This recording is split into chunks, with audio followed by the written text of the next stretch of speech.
दिवंगत जनरल बिपिन रावत और उनकी पत्नी मधुलिका रावत की अस्थियां आज सैन्य सम्मान और विधि विधान के साथ हरिद्वार गंगा जी में विसर्जित की गई। उनकी दोनों बेटियां दिल्ली से अस्थि कलश लेकर हरिद्वार वीआईपी घाट पहुंची। इस मौके पर उत्तराखंड के मुख्यमंत्री पुष्कर सिंह धामी ने भी जनरल की दोनों बेटियों से मुलाकात की और मौके पर कैबिनेट मंत्री धन सिंह रावत, स्वामी यतीश्वरानंद, बीजेपी प्रदेश अध्यक्ष मदन कौशिक, मेयर अनीता शर्मा, पूर्व राज्यपाल के पूर्व विशेष कार्यकारी अधिकारी देवेंद्र प्रधान सहित कई गणमान्य लोग मौजूद रहे।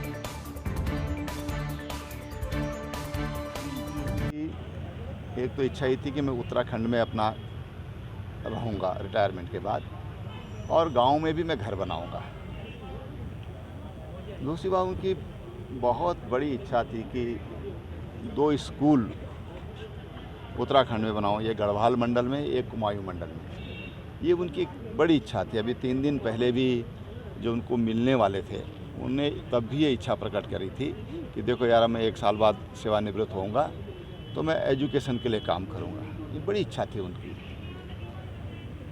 अब उनकी इच्छाएं हैं, हम तो ये चाहेंगे कि परमात्मा उनकी जो इच्छा है उसको पूरा करे, कोई और उसको पूरा करेगा। अब उनकी क्या कल्पना थी उसके पीछे, खाली विद्यालय की कल्पना तो उन्हें, विद्यालय में कोई कमी नहीं है, लेकिन उनके उसके पीछे क्या सोच थी वो देखना होगा।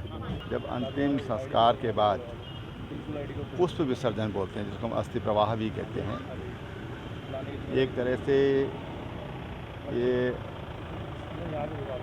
हमारी परंपरा है और मान्यता है कि जब हम गंगा जी में अस्थि प्रवाह करते हैं तो जो मनोकामनाएं रहती हैं मृतक की, कुछ उसकी फीलिंग्स रहती हैं, वो पूरी होती हैं।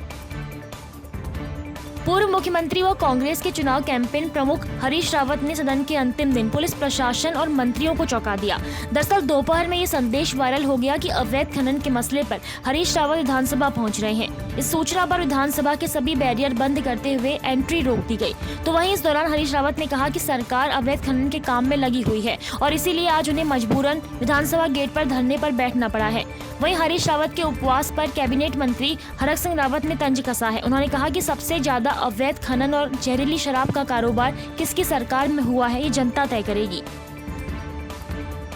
यही तो कह रहा हूँ कि अब मुझे तो बड़ा ताजुब हो रहा है कि अब वो उनको इस बार जो है तकलीफ हो रही है, लेकिन हरीश भाई के समय में मैं सोचता हूँ जिस तरह खनन व्यवसाय, और वो भी अवैध खनन, एक तो लीगली खनन हुआ, और वो लीगली तो होना चाहिए। अगर लीगली खनन नहीं होगा तो नदियों का लेवल ऊंचा हो जाएगा, हमारे घर विकास के काम अवरुद्ध हो जाएंगे, क्योंकि सड़कें बनेंगी तो सड़क बनेगी तो रेत बजरी चाहिए, कंक्रीट चाहिए। कोई विकास काम, पेयजल योजना बननी है, स्कूल बनना है, सड़क बननी है, बिजली की लाइनें जानी है, सब जगह रेत बजरी चाहिए। विकास की कल्पना बिना रेत बजरी के विकास की कल्पना नहीं हो सकती। तो ये लीगली होना चाहिए। लेकिन सबसे ज़्यादा इलीगल पिछले 20 सालों में सबसे ज़्यादा अवैध खनन अगर किसी के कार्यकाल में हुआ है तो मैं नहीं कहना चाहता हूं, लेकिन आप खुद समझदार हो कि किसके कार्यकाल में। और ये मैं जनता के ऊपर छोड़ दे रहा हूं कि सबसे अधिक खनन, अवैध खनन, सबसे अधिक अवैध शराब का कारोबार किसके कार्यकाल में हुआ है, ये मैं आप लोगों पे छोड़ दे रहा हूं कि, और आपके माध्यम से मैं जनता पे छोड़ दे रहा हूं कि जनता तय करेगी कि सबसे अधिक खनन किसके कार्यकाल में हुआ है, सबसे अधिक शराब का अवैध कारोबार किसके कार्यकाल में हुआ है, सबसे अधिक जहरीली शराब किसके कार्यकाल में परोसी गई है। ये आप और हम कौन होते तय करने वाले, ये जनता पे छोड़ देते हैं। जिस तरीके से खनन के नाम पर लूट हमारी प्राकृतिक संपदा को लूटा जा रहा है, हमारी नदियों को लूटा जा रहा है, रौंदा जा रहा है उत्तराखंडियत को। जिस तरीके से पुलों के नीचे एबेंडमेंट तक डाले गए हैं, रवासन जैसी नदियों के अंदर मुझसे गहरे खड्डे बना दिए गए हैं, पोकलैंड से खनन हो रहा है, जेसीबी से खनन हो रहा है, बड़े बड़े ट्रॉलर लगा करके छोटी छोटी ग्रामीण सड़कों को उधेड़ा जा रहा है, उनमें बालू बजरी इत्यादि भर करके जा रहा है। और चाहे पहाड़ हो मैदान हो, सब जगह गाड़ गधेरे खोद डाले गए हैं। कोई तो है इस सब करने वाला। इसके विरोध में मैंने करीब 10 दिन पहले ऐलान किया था कि मैं एकांगी धरना देने के लिए आऊँगा। यहाँ दुखद घटना हुई, किसी तरीके से हमने अपने मन को संभाला और हमने अपने उस महानतम पुत्र को प्रणाम किया, नमन किया। उसकी याद में हमने अपने धरने को स्थगित किया। आज जब मुझे लगा कि विधानसभा का अंतिम सत्र है तो मुझे चुपचाप जा कर के यहाँ अपनी अर्जी लगा देनी चाहिए कि भाई ये क्या हो रहा है, क्यों ऐसा खनन हो रहा है। यहाँ पर उपवास पर बैठ जाना चाहिए गेट पर आकर के। तो इन्होंने मुझको राजीव नगर में रोक दिया, राजीव नगर से आगे रोक दिया। पुलिस इंस्पेक्टर मुझको कभी नहीं रोकेगा यदि उसको उच्चतम स्तर से आदेश नहीं होगा। तो उच्चतम स्तर कौन है जो मुझे विधानसभा के गेट तक अर्जी लगाने भी नहीं जाने देना चाहता था। उत्तराखंड विधानसभा के शीतकालीन सत्र के तीसरे दिन आज सदन में विशेषाधिकार हनन के मामले में जमकर हंगामा हुआ। सदन की कार्यवाही शुरू होते ही विपक्ष ने नियम 310 के तहत सदन में महंगाई के मुद्दे को चर्चा के लिए उठाया। हालांकि पीठ द्वारा इसे नियम 58 के तहत सुनने के लिए स्वीकारा गया। इसके बाद सदन में विपक्ष के विधायक काजी निजामुद्दीन, सत्ता पक्ष के विधायक कुंवर प्रणव सिंह चैंपियन और बीजेपी विधायक राजेश शुक्ला ने विशेषाधिकार हनन का विषय उठाते हुए इस पर निर्णय की पीठ से अपील की। वहीं काफी देर तक हंगामा न थमने पर सदन की कार्रवाई आधे घंटे के लिए स्थगित करनी पड़ी। इस दौरान समाज कल्याण से जुड़े एक मामले पर बीजेपी के विधायक देशराज कर्णवाल ने सचिवालय के बाहर धरने पर बैठने की भी चेतावनी दी। बदल करने का काम किया। उनका कहना है कि एंटी डिफेक्शन लॉ उन पर लागू नहीं होता है, प्रभावी नहीं होता है। और मैं फिर इसको दोहरा रहा हूँ जो काजी निजामुद्दीन जी ने कहा कि सदन का कोई, आप जरा गंभीरता से, सदन का कोई निर्वाचित सदस्य, सदन का कोई निर्वाचित सदस्य जो किसी राजनीतिक दल द्वारा खड़े किए गए अभ्यर्थी से भिन्न रूप में सदस्य निर्वाचित हुआ है, यानी कि राजनीतिक दलों के इतर। तो भाई अगर राजनीतिक दलों के इतर अगर कोई जीतेगा तो वो निर्दलीय विधायक होगा, कोई दूसरा थोड़ी होगा, अन्यथा लिखने की आवश्यकता नहीं है। तो अगर वो जीतता है और उसके बाद वो किसी अन्य राजनीतिक दल में प्रवेश करता है तो उसकी सदस्यता भी निरस्त होगी, ये हम कहना है। ये अनुपूरक बजट 2021-22 का 1353.7908 करोड़ का है, जिस पर कल विषयवार चर्चा होगी और जो मदवार चर्चा होगी और उसके बाद वो पारित किया जाएगा। शनिवार को कैबिनेट मंत्री सतपाल महाराज ने कार्यदायी संस्था सिंचाई विभाग के प्रमुख अभियंता को जांच के आदेश दिए हैं। उन्होंने प्रमुख अभियंता को जांच के आदेश देते हुए कहा कि उत्तराखंड विधानसभा परिसर के अंदर बने आंतरिक मार्गों के निर्माण कार्यों की गुणवत्ता में सुधार लाया जाए और किए गए निर्माण कार्यों की जाँच कर उत्तरदायित्व निर्धारित कर आवश्यक कार्यवाही की जाए। और यहाँ पर जो सड़क का निर्माण किया गया वो सिंचाई विभाग द्वारा कराया गया। मैंने देखा कि इसके अंदर जो है उखड़ रही है पूरी सड़क और इसकी गुणवत्ता बहुत ही ख़राब है। मैंने जांच के आदेश दे दिए हैं और जो दोषी अधिकारी है उसको दंडित किया जाएगा और इसमें बड़ी सख्त कार्रवाई की जाएगी। गंगोली हाट में मडक नाली से सुरखाल पाठक तक सड़क की मांग को लेकर आमरण अनशन दूसरे दिन भी जारी रहा। अनशन स्थल पर ग्रामीणों ने सरकार के खिलाफ जमकर नारेबाजी और प्रदर्शन किया और कहा कि जब तक सड़क का निर्माण कार्य शुरू नहीं होगा तब तक आंदोलन जारी रहेगा। आपको बता दें कि 5 माह तक क्रमिक अनशन करने के बाद अब आमरण अनशन शुरू किया गया है। वहीं अनशन पर बैठे दोनों लोगों के स्वास्थ्य में भी गिरावट आने लगी है।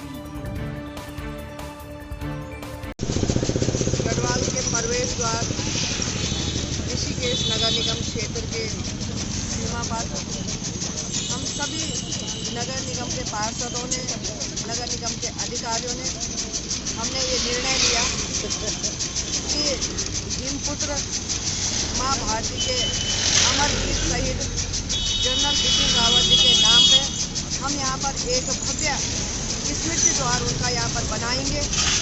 जो शहीद हो जाते हैं देश के आन बान शान के लिए मर मिटते हैं, अमर शहीद हो जाते हैं, वो हमेशा के लिए अमर रहते हैं। लेकिन आने वाली पीढ़ियाँ निरंतर ऐसे स्मृति द्वारों को, स्मारकों को देख के उनके जहन में भी सदैव हमारे ऐसे वीर सपूत सदैव अमर रहें, उसके लिए हमने ये निर्णय लिया है। गंगोली हाट में मडक नाली से सुरखाल पाठक तक सड़क की मांग को लेकर आमरण अनशन दूसरे दिन भी जारी रहा। अनशन स्थल पर ग्रामीणों ने सरकार के खिलाफ जमकर नारेबाजी और प्रदर्शन किया और कहा कि जब तक सड़क का निर्माण कार्य शुरू नहीं होगा तब तक आंदोलन जारी रहेगा। आपको बता दें कि 5 माह तक क्रमिक अनशन करने के बाद अब आमरण अनशन शुरू किया गया है। वहीं अनशन पर बैठे दोनों लोगों के स्वास्थ्य में भी गिरावट आने लगी है।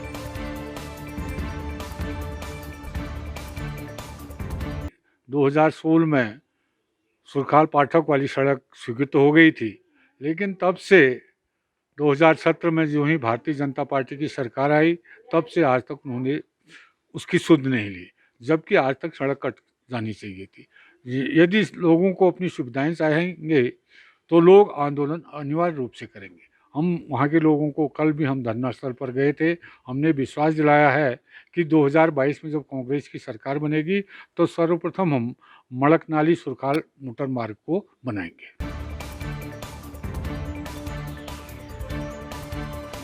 लालकुआं में श्रद्धालुओं ने भव्य कलश यात्रा निकाली और धार्मिक नारे लगाते हुए भागवत कथा का शुभारंभ किया।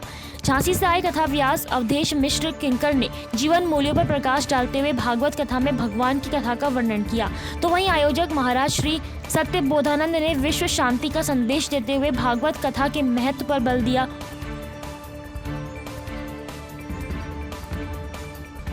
आज इस 25 एकड़ के भोला मंदिर के सामने प्रांगण में 7 दिवसीय आध्यात्मिक भागवत कथा का आयोजन किया जा रहा है और यह कथा अध्यात्म से ओतप्रोत होगा और चतुर्युग श्लोकी भागवत 18 महापुराण 4 वेद 6 शास्त्र बनने के बाद भी जब वेद व्यास जी के पास नारद मुनि जाते हैं और कहते हैं प्रभु मैंने 18 पुराण पढ़े 4 वेद पढ़े 6 शास्त्र पढ़े पर अभी भी मेरे मन को शांति नहीं मिली है, तो मेरे मन को शांत देने वाला परम गति देने वाला ऐसा कोई ग्रंथ का रचना कीजिए। तो वेद व्यास जी ने जो चतुर्श्लोकी श्रीमद् भागवत कथा का आयोजन किया और इस श्रीमद् भागवत का लेखन किया, उससे नारद जी संतुष्ट हुए। पिथौरागढ़ के विकास भवन में पीआरडी जवानों ने आज अपना स्थापना दिवस सादगी के साथ मनाया। इस दौरान प्रांतीय रक्षक दल के जवानों ने नेताजी सुभाष चंद्र बोस के चित्र पर माल्यार्पण किया और उनके आदर्शों पर चलने की शपथ ली। इस दौरान पीआरडी जवानों ने कहा कि सीडीएस बिपिन रावत की शहादत की वजह से वे सादगी के साथ अपना स्थापना दिवस मना रहे हैं। आज हमारा पीआरडी स्थापना दिवस है। आज बहुत सादगी से मनाया जा रहा है क्योंकि बिपिन रावत जी की वजह से आज हमारे सुभाष चंद्र बोस जी ने हमारा गठन किया गया था प्रांतीय रक्षक आज़ाद हिंद फोर्स की नाम से, मगर आज हम बिपिन रावत जी की वजह से बहुत सादगी से मना रहे हैं।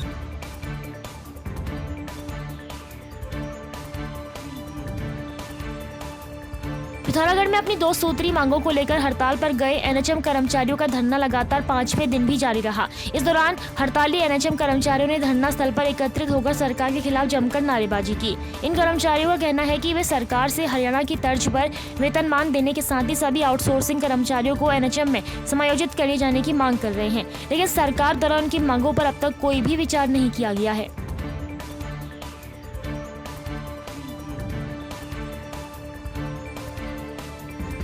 एक हमारी मांग है कि हरियाणा की तर्ज पे ग्रेड पे की मांग थी। दूसरी मांग हमारी है आउटसोर्स कर्मियों को एनएचएम के अंदर शामिल किया जाए। इन 2 मांगों पे हमारी बात चल रही है अभी, और इसी परिप्रेक्ष्य में हमारे जिलाध्यक्षों को अभी देहरादून बुलाया गया है ताकि टेबल टॉक पे कुछ बातें आगे पे निकल पाएँ। इसमें हमारे ओर से फिर एक दूसरा रास्ता और निकाला गया है कि 6-7 मांगें हमारी छोटी मोटी जो हैं जिसमें हमारा ग्रेड पे भी निकल के आ जाएगा और इन कर्मियों को समायोजित करने की बात भी हो जाएगी आउटसोर्स कर्मियों को एनएचएम के अंदर। तो इस पे आगे बात पूरी होने की संभावना है 1-2 दिन के अंदर।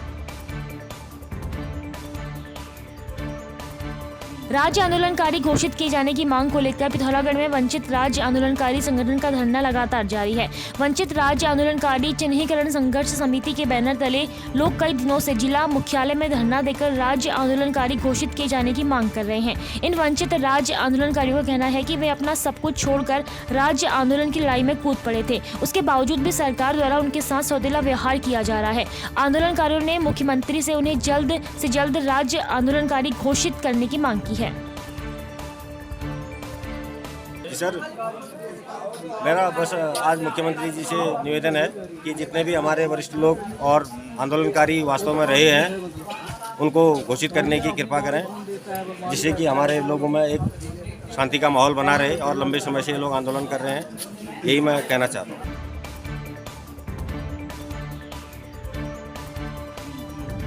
पूर्व मुख्यमंत्री तीरथ सिंह रावत ने रामनगर की मंगलार रोड, तेलीपुरा रोड व रामनगर से चोरपानी नहर को कवर करते हुए उसमें सड़क निर्माण कर चौड़ीकरण की घोषणा की थी। सिंचाई विभाग के मयंक मित्तल ने बताया कि इस योजना में लगभग 50 करोड़ रुपए का प्रस्ताव बनाकर शासन को भेज दिया गया है, जिसका बजट मिलते ही कार्य आरंभ कर दिया जाएगा। उन्होंने बताया कि इस नहर के कवर होने से वाहन स्वामियों को समय और दूरी में कमी आएगी। रामनगर की नहरों को कवर करने के लिए माननीय मुख्यमंत्री महोदय जब मार्च में यहाँ पे आए थे तब उन्होंने एक घोषणा करी थी कि जाम से निजात दिलाने के लिए रामनगर को यहाँ की नहरों को कवर करके रोड चौड़ीकरण का कार्य किया जाएगा। तो उसके क्रम में माननीय विधायक जी के निर्देशन में हमने यहाँ 3 नहरों को अपने कवर करने का प्रस्ताव शासन को भेजा है, जो लगभग 49.5 करोड़ रुपये का प्रस्ताव है। इसके अंतर्गत 3 नहरें रामनगर की मुख्य नहरें, जिसमें रामनगर नहर जो कॉर्बेट किंगडम से लेकर चोरपानी चक्की होते हुए कानिया रोड पे मिलेगी, इसका प्रस्ताव है। एक हमारी जस्तागांजा नहर है जिसकी लंबाई 900 मीटर है, इसको हमने कवरिंग करके रोड चौड़ीकरण का प्रस्ताव तैयार किया है। और एक चिल्किया नहर है जिसकी लंबाई 500 मीटर में हमने नहर कवर करके रोड चौड़ीकरण का प्रस्ताव तैयार किया गया है।